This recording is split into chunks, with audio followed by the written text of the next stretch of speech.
Well, that did not go the way that I thought it would.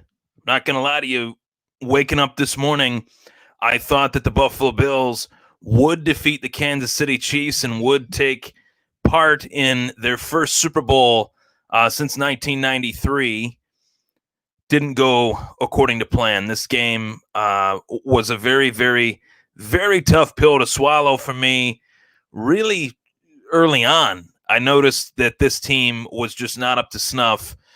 This team, meaning our Buffalo Bills, were not up to snuff against the Kansas City Chiefs. Thank you so much for tuning in to the Thomas Take Sports Podcast, Buffalo Bills AFC title game post-game reaction show. I'm Ryan Thomas. This is a tough pill to swallow for any Buffalo Bills fan, and this is a tough pill to swallow based on the season that we had witnessed. 13-3 season. We sweep the AFC East. We go 6-0 in the AFC East with relative ease. And not only did we sweep the AFC East, not only did we go 13-3, we emerged in the AFC as one of the top contenders in this conference, making it all the way to the AFC title game, going to battle with the defending Super Bowl champion Kansas City Chiefs. And as exciting as this season was, as amazing as this season was, it was a very tough pill to swallow for me to see this season come to the conclusion that it did in the events, with the events that took place in tonight's game. I'm going to be leaving no stone unturned during this game as far as what I saw tonight. So I'm letting you all know I'm leaving no stone unturned as far as what I witnessed tonight in this game. An extremely frustrating effort throughout.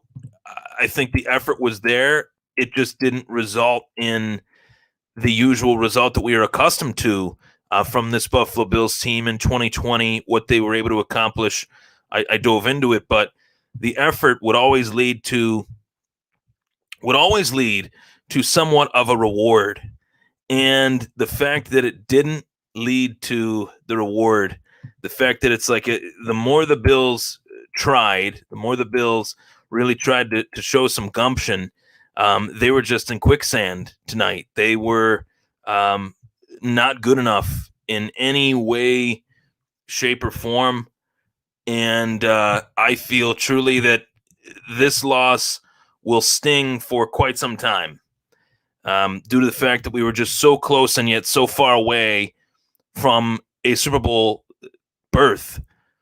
And how successful this team was, what made this team so successful throughout this entire season, the Bills deviated from that plan. They did not stick with what got them to this dance. They went to the dance knowing that they were good at a quick step. They knew that they could do the jive, and they were doing the foxtrot. They were doing the I don't know. It just I'm trying to think of another form of dancing. I'm not Len Goodman, for Christ's sake. But this was a 38-24 loss that really was.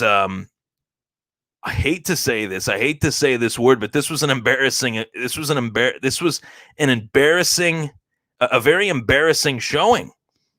Because my perception was that this team was different. My perception was that this team would show that they were a different group, and that this team would show that they would go toe-to-toe with the Kansas City Chiefs. And yeah, they tried. They played hard. But that was not their best. They know that. Sean McDermott knows that. Brian Daboll knows that. Leslie Frazier knows that. This was not the best version of the Buffalo Bills. This was arguably the worst version of the Buffalo Bills that we had seen all season long. And not only was it a first half to forget, as I mentioned in the halftime show, the first half they got off to an extremely slow start. Outside of that fumble by the Kansas City Chiefs punt return unit that put the Bills on their own 3, put the Bills on the 3 in the red zone. That was really the only break we got in the first half. That was the only opportunity that we had, and it was an opportunity that was given to us. We didn't make our own opportunities in this game. We squandered a lot of opportunities in this game. I don't have the final stat sheet. I'm not looking at the stats right now, just due to the fact that this game was so frustrating. I'm going to get to all the comments that you guys have, so fire those away, please. I want to hear from you guys. I want to hear from every single one of you. Comment more than one comment, because I'm going to be on for probably the next half hour to 45 minutes, because this is the last post-game show. The Bills season came to an end tonight. It's over. We will not be representing the AFC in the Super Bowl. We will be watching the Kansas City Chiefs and the Tampa Bay Buccaneers go to battle in this year's Super Bowl. And I got to tell you, I put out a post that said that I'm going to watch The Sopranos during the Super Bowl. I'm not going to do that. I was teasing. I've binge-watched the first season of The Sopranos. I'm in season 2. R.I.P. James Gandolfini, the GOAT, Tony Soprano, one of the best actors ever, one of the best performances in a TV show ever. So I highly recommend The Sopranos if you guys binge watch on HBO Max like I am. All joking aside, though, I'm going to watch the Super Bowl. You bet your ass I'm watching the Super Bowl. And you bet your ass I'm not rooting for the Kansas City Chiefs. What I saw tonight was, the Kansas City Chiefs are a better team than the Buffalo Bills in all three phases of the game. Offensively, defensively, special teams, even with the fumble, they're better than us. They're better. They're just simply better. They're deeper. They're more dynamic. Their defense creates more of a pass rush than ours does. Their run game is better. Their receivers are better. Their tight end is better. Their offensive line is better. And unfortunately, yes, for as much as I love Josh Allen, Pat Mahomes right now is better than Josh Allen. That's a safe assessment to make. But I am not rooting for the Kansas City Chiefs in this Super Bowl. I'm rooting for the narrative that Bill Belichick let go of Tom Brady, and I want Tom Brady to stick it to Bill Belichick one last time by going to a Super Bowl without Bill Belichick and beating the Chiefs in a Super Bowl, obviously without Bill Belichick. That's what I'm kind of angling. That's like my narrative that I'm rooting. That provides my rooting interest for this Super Bowl. And I know a lot of Bills fans probably don't give a rat's ass about the Super Bowl, and I don't blame them. But at the same time, what I saw tonight was an extremely classless effort from the Kansas City Chiefs, really from the moment this game started. And I do not say that. I do not sugarcoat that. I will say it again, and I will say it multiple times on this show, a classless effort from the Kansas City Chiefs. I saw the Chiefs do things that I haven't seen a team do to the Bills all season long. I've seen the Chiefs do things tonight. I saw the Chiefs do things tonight that I hadn't seen any team do to another team in the game's action. Punching guys on the ground, punching guys in the face. Tony Romo witnesses John Feliciano, Bills guard John Feliciano, essentially get punched in the mouth. Literally punched in the mouth. The ref is standing right behind him, doesn't say a damn thing, just lets it continue. I saw a ton of grabbage from the DB to the Bills wide receivers prior to that 5 yards initiated contact. Never called, no flags, nothing. And I already had a really piss poor taste in my mouth after watching that NFC title game, in which you had one of the weakest calls, you could say a snowflake call, in the Green Bay Packers Tampa Bay Bucks game that essentially ended the Packers season, where you had a pass interference call. Yeah, the DB was tugging on the wide receiver's jersey there in that Tampa Bay game a little bit, but come on. That had nothing to do with the end result of that play, which was an incomplete pass. And when it doesn't affect the outcome of the play, the flag shouldn't even be thrown, in my humble opinion. And the ball is uncatchable.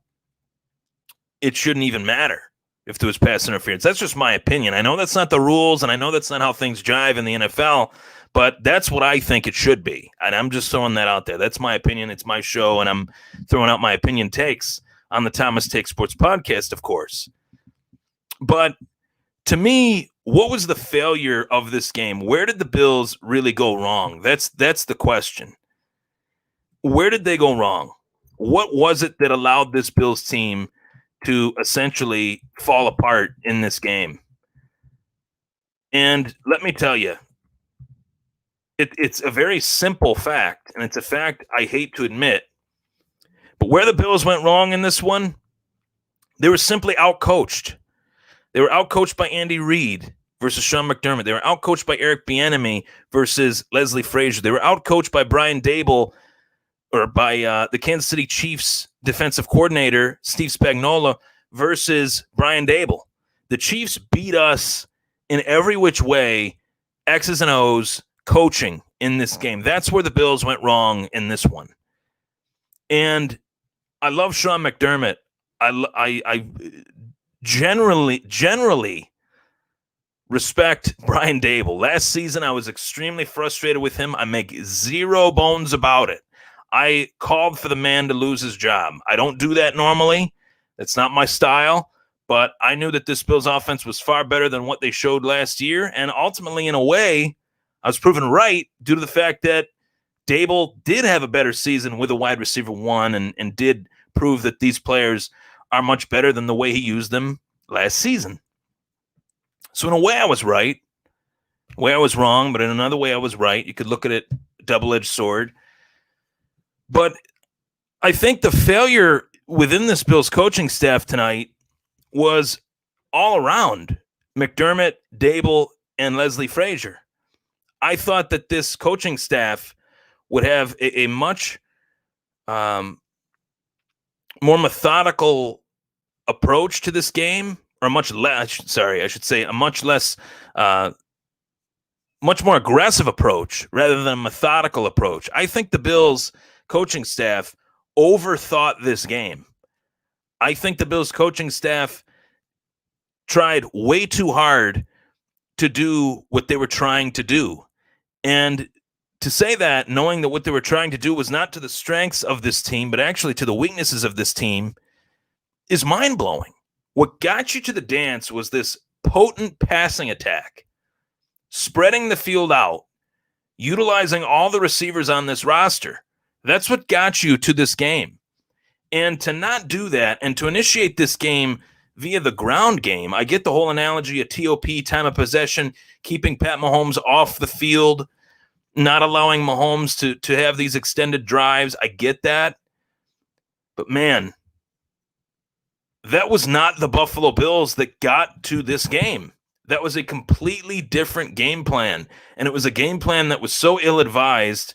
And it was a game plan that really didn't have much of a shelf life because it didn't work. Once it didn't work, Brian Daboll, Leslie Frazier, Sean McDermott, they go back to the drawing board at halftime.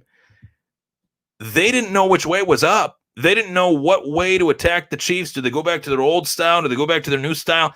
To me, it was a cluster, you-know-what, of a game plan by this Buffalo Bills coaching staff. And, I hate saying that because I love Sean McDermott. He is the right head coach for this team. Brian Daboll, obviously, he's staying another year. A lot of Bills fans are happy about that. I have mixed opinions on that.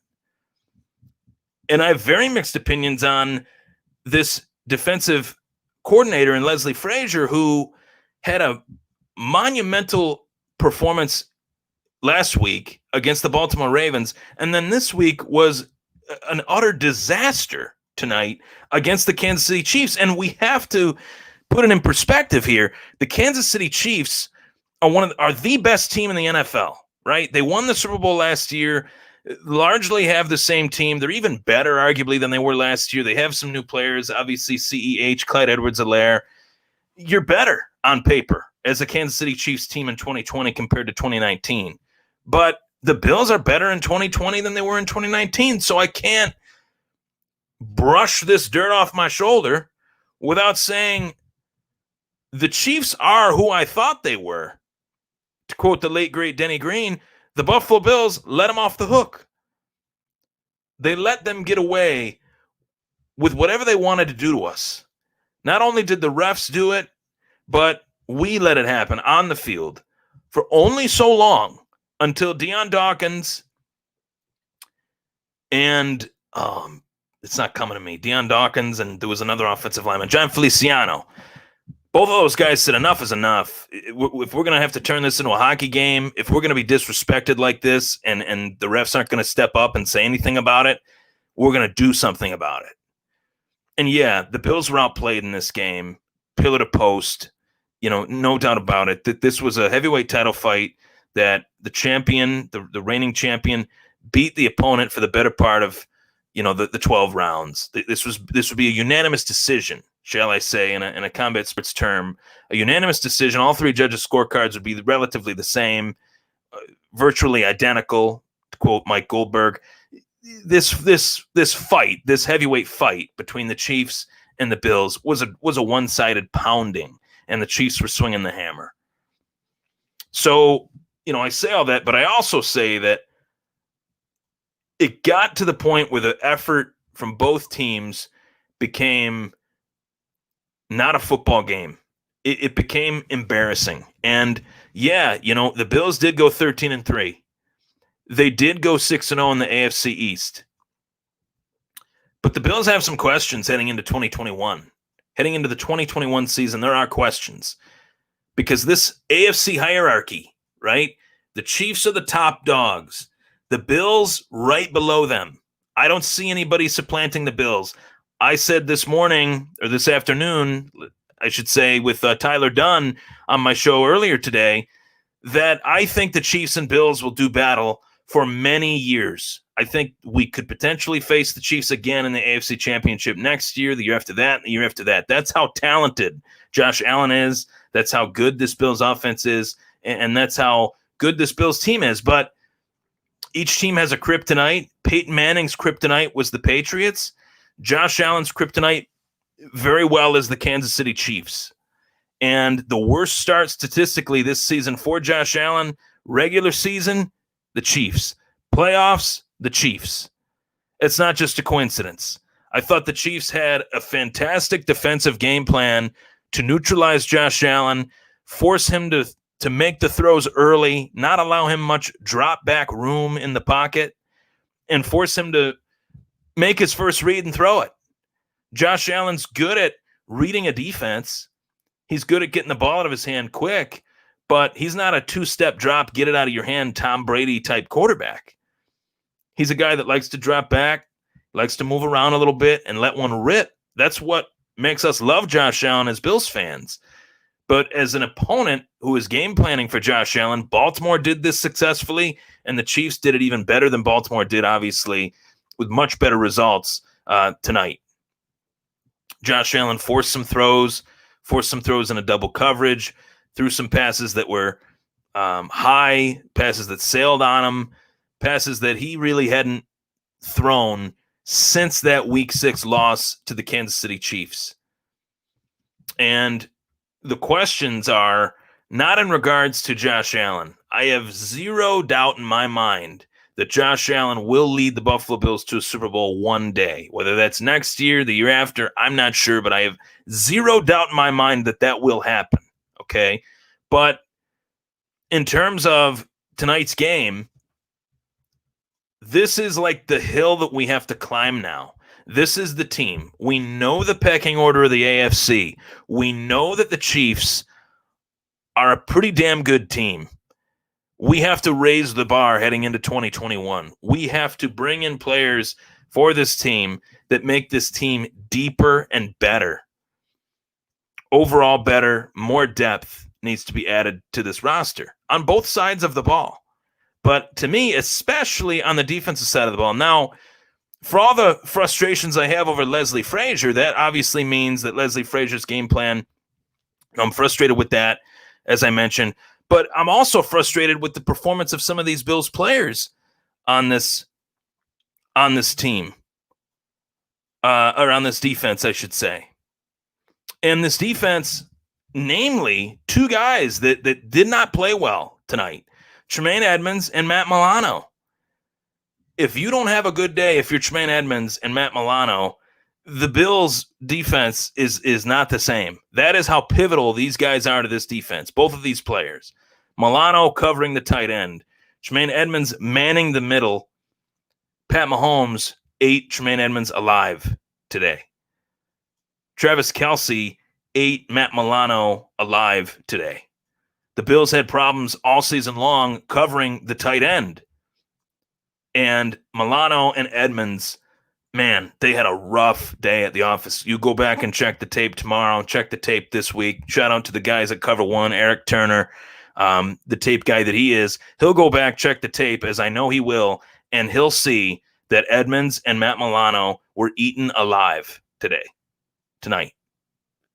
And whether you pressure Pat Mahomes or not, ideally the type of pressure that the Bills would bring on any quarterback is pressure. But you can't just pressure Pat Mahomes. That's not good enough. You have to do more than just pressure him. And deciding whether you cover or pressure against a quarterback like Pat Mahomes is just the tip of the iceberg. That's half the battle. That's how damn good this guy really is.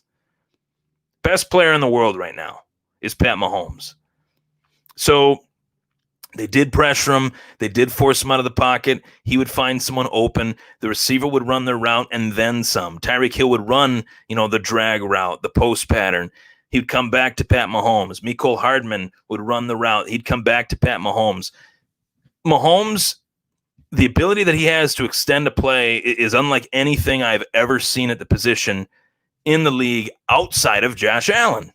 So that's what makes this Chiefs-Bills rivalry now. This is a rivalry. It's going to be a rivalry for a long time. This game is just the beginning.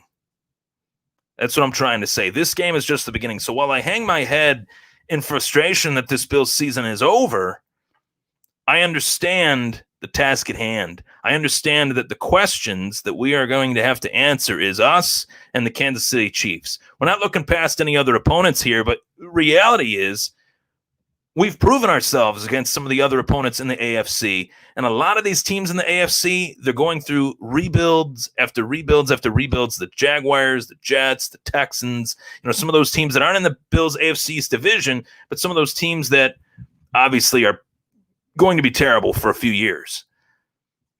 Really, the Chiefs, the Bills, the Ravens, Steelers, is Big Ben coming back? No. Colts, Phillip Rivers retired. What are they going to do? Cleveland, yeah, they're a force. They are a force to be reckoned with for their own reasons and their own right. They have their own weapons, as do we. That is the pecking order here. But to know we got this far, I'm not going to really try to crap on the Bills this entire show. I don't want to do that. I don't like doing that. It just feels disrespectful to me. But this team tonight that I watched was not the team that got here. I don't know what in particular happened tonight that made this team play as poorly as they did, other than what I saw. And what I saw was that Andy Reid had a perfect game plan offensively and defensively. Man, Steve Spagnuolo, he pressured Allen, forced Allen to make throws sooner than he wanted to. And really the coverage tonight, for as dirty and as classless as the Chiefs played in moments throughout this game, many moments throughout this game, the coverage tonight was spectacular by the Kansas City Chiefs. So I want to get to some comments here. You guys have been fantastic all season long. I really appreciate the love and support that you guys have shown me on this show, and all the comments, views, the traction that this show has received on Facebook, YouTube, Twitter. Awesome stuff. Mike's comment, too long. It's covering my face on the screen. Hot garbage on every level, thinking maybe they should have put Dawkins on the defensive line. The way he laid that defender on his back, could have used that fight on the defense. Fair point. John Feliciano had a real rough day getting punched in the mouth, and he had a rough day X's and O's wise as well. He was blown past on a few plays. But it is what it is. I have a comment here from a listener that he's alluding to the fact that the Bills were dirty. Is what I'm getting. And hey, wax on, wax off. It's a kill or be killed. If you're going through that the entire game and you do nothing about it as refs, expect the team to retaliate. Better late than never. That's my opinion on that. I would say that if the shoe was on the other foot, if the Bills were dirty throughout this one and they got away with it, and the shoe was on the other foot, and we were kicking the Chiefs' butts, and we were shoving their face in the dirt, punching guys while they're down, punching offensive linemen and their defensive linemen in the mouth. We were doing that. And, let's just say Chris Jones just smashes Mitch Morse and, retaliates. I would understand it. Fair play. Fine. I'm all about that. It's football. I like the fact that football is a dirty game sometimes. But, hey, kill or be killed. Expect the unexpected. No doubt about it. But show some respect. You already are beating us. You're already at a point where you got the game well in hand. Why use those tactics? It made no sense to me, and it made the Chiefs look classless. It made the Chiefs look like they were arrogant. And hey, you're the Super Bowl champs, right? You're the Super Bowl champs. You guys did what you had to do to win this game. Respect, shake your hand. You guys won. But hey, I would not do that against Tom Brady. That's a fact. I would not, whether Tom Brady's 68 years old or 78 years old or however old he is, I would not recommend playing that way against Tom Brady and the Tampa Bay Buccaneers. So Rob says they got straight up outplayed. Tyreek Hill put on a clinic. Tyreek Hill turned Teron Johnson inside out. There was a pass pattern there where Tyreek Hill had great anticipation on the ball. Teron Johnson's kind of behind him, somewhat in front of him. As Tyreek Hill turns Teron Johnson inside out, going from one hash to the next hash, there was no one there. Micah Hyde, nowhere to be found. Jordan Poyer, nowhere to be found. This defense had an extremely rough day tonight, and Tyreek Hill reaped the reward of it.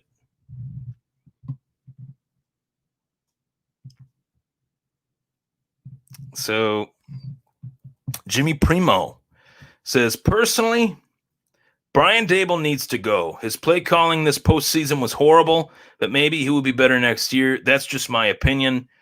Hey, I'm one of those people that I have had more. There are too many occasions to count as far as my frustrations with Brian Daboll. I thought he played it very safe tonight. I thought that the offensive game plan was extremely conservative. I didn't know if it was Rick Dennison's offense or Brian Daboll. You remember Rick Dennison? He was basically NyQuil to an NFL fan as far as watching his offense. That's what I felt like tonight. Josh Allen was safe tonight. Josh Allen, the trademark of Josh Allen's career is that he is not a safe quarterback. And yeah, there's times where that's extremely frustrating, but you live by the sword and you die by the sword with Josh Allen. And with Josh Allen, sometimes he does things that you're like, what is he doing, right? But then there's plays where you're like, well, only he could make that play, so it is what it is. There weren't many moments like that tonight. Not many moments where you said, it is what it is. Only he could make that play. There were moments of, what the hell is this offense doing? So that's how I see it. That's how I see, the whole thing with Allen.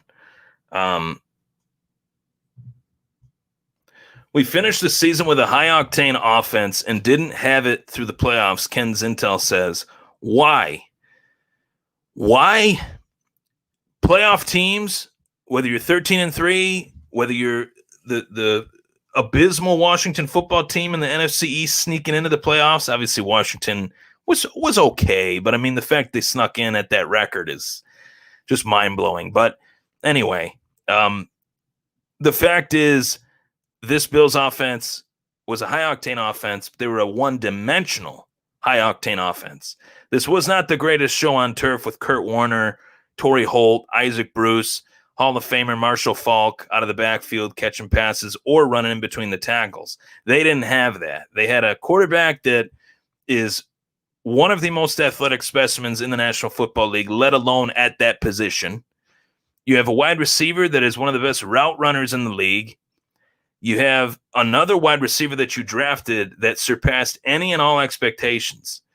A tight end that, yeah, sometimes he does things that make you scratch your head, and then there are weeks where Dawson Knox makes some really beautiful catches and some really nice blocks.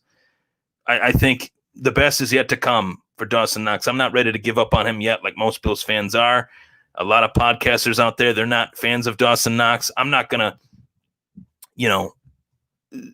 say that Dawson Knox is a scrub or a bust or anything like that. Not yet.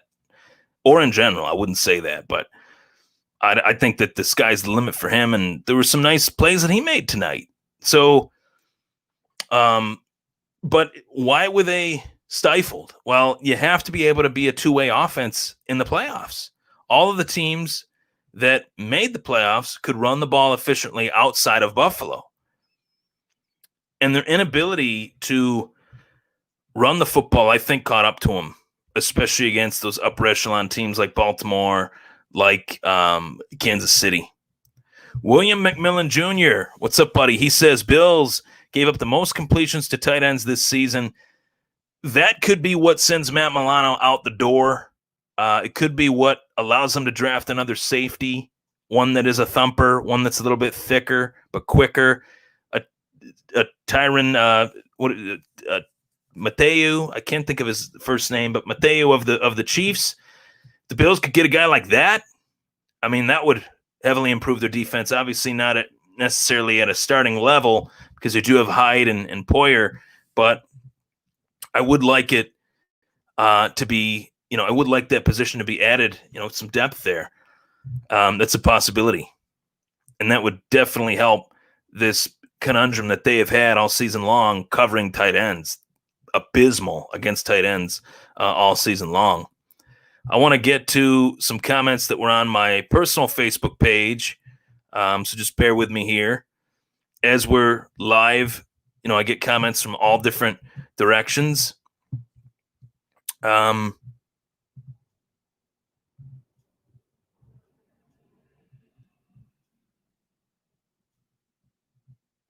think the players lost their battles. Yeah, Mark Martin says that. You saw that on the line of scrimmage. You saw that on, the offensive line, defensive line, corners on wide receivers. It really was a battle at the line of scrimmage the entire game, and Buffalo was losing the majority of that battle. So, you have that thrown out there. It's one of those things where I'm seeing some Chiefs fans comment on this show, and they're saying, oh, the Bills were dirty too. The Bills were not dirty for about 70% of this game. They focused on the task at hand, however so slightly pathetic their game plan was, I should say, heading into this one. Ultimately, hindsight 2020, knowing what the game plan was, it was not the right game plan in the slightest. They still focused on their game plan, which was the wrong game plan, okay? But I saw, like I said, I watch football every single week, whether it's the Bills or not. I'm watching the Bills game. I'm watching the Sunday night football game. I'm watching the Monday night, Thursday night football game. I'm watching games throughout the day. I never saw a team do the things that the Chiefs did to the Bills throughout this game, ever. I've never seen it ever in any point of any game, and I've never seen it continue to where the refs allowed it to happen. John Feliciano getting punched right in the mouth. Josh Allen, he's dropping back. He's in one of those stiff arm sacks that he found himself in about 4 or 5 times tonight. Number 49 of the Chiefs, he doesn't just sack Josh Allen. He takes him down by his face mask. And the ref just, nothing. I mean, the Bills would have lost this game no matter what. So don't try to twist my words around because it's not going to work. What I'm saying is this entire game, the Bills were not up to snuff to beat the Chiefs. Fine. Fair. I'll say that. But the Chiefs didn't really play the way that a champion would play. They played like a team that didn't really have much respect for their opponent, and maybe they didn't have a reason to. They were far better than their opponent, but than the opponent. But that's not the Chiefs team that I saw last year that I actually really enjoyed watching. It was a joke. It was a joke. And it made me want to root for Tom Brady. I mean, what more do you want me to say? I mean, I'm going to be rooting. I'm literally going to be rooting for a quarterback that I watched whoop my team's behind for 20 years, only for the sole purpose that he can prove Bill Belichick wrong. I'm not rooting for the Chiefs. This is the first Super Bowl. Usually I do kind of lean towards the side of the AFC just because the Bills are in the AFC. No, thank you. Not after that. Nope, I'm good. I literally spent this entire show, saying why the Bills lost. They had a horrible game plan. Allen didn't play well. The Bills defense didn't show up. And you got Chiefs fans on here saying that I'm making excuses for the Bills. Doesn't make sense. But hey, I don't expect much less than that. If it's a clean loss, as Keith Mancusi says, I'm okay with that. It was not a clean loss. It was a rough loss for Buffalo, and it was it is what it is. It is what it is. Hey, take the high road.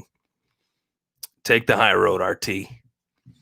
So Mike says, Josh Allen is very Favre-ish.